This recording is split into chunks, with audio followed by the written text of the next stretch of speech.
जी, आज ऐसा स्टॉक है जो एक लॉन्ग टर्म पोर्टफोलियो में तो होना ही चाहिए। मैंने भी 2-3 साल पहले इसको जिस लेवल पर रिकमेंड किया था वहां से 10x हुआ है, और वैसे पिछली दिवाली में मेरी पिक थी, वहां से ऑलमोस्ट डबल हो गया है। CDSL की बात कर रहा हूँ, 1530 के लेवल्स पे अभी ट्रेड कर रहा है। शॉर्ट टर्म टारगेट रहेंगे 1580 के, स्टॉप लॉस रहेगा 1510 रुपए का। भारत की सबसे बड़ी सिक्योरिटीज डिपॉजिटरी है in terms of number of accounts, और जो इंक्रीमेंटल ग्रोथ भी हो रही है डीमैट अकाउंट्स में, उसमें हाईएस्ट शेयर इनका ही रहता है। 2 ही डिपॉजिटरीज हैं, उसमें ये आगे है।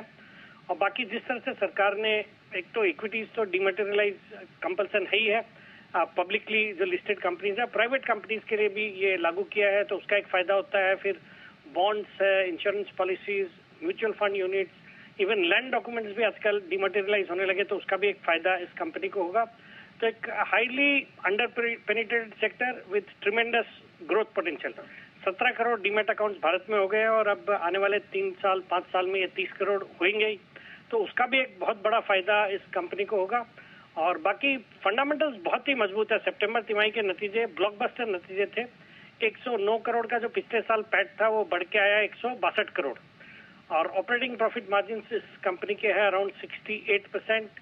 रिटर्न रेशियोज बहुत ही अच्छे हैं। Return on equity is 28%, return on capital employed is 36%। एक जीरो डेट कंपनी, और हाल ही में मतलब अगस्त के महीने में इन्होंने एक पे एक बोनस भी दिया है, तो इन्वेस्टर फ्रेंडली स्टॉक है।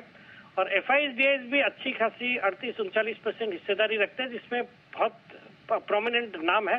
तो नाम तो मैं सब नहीं लूंगा, बट ये स्टॉक इन लेवल्स पे बिल्कुल खरीदारी करने की सलाह है for short term target of 1580, stop loss of 1510।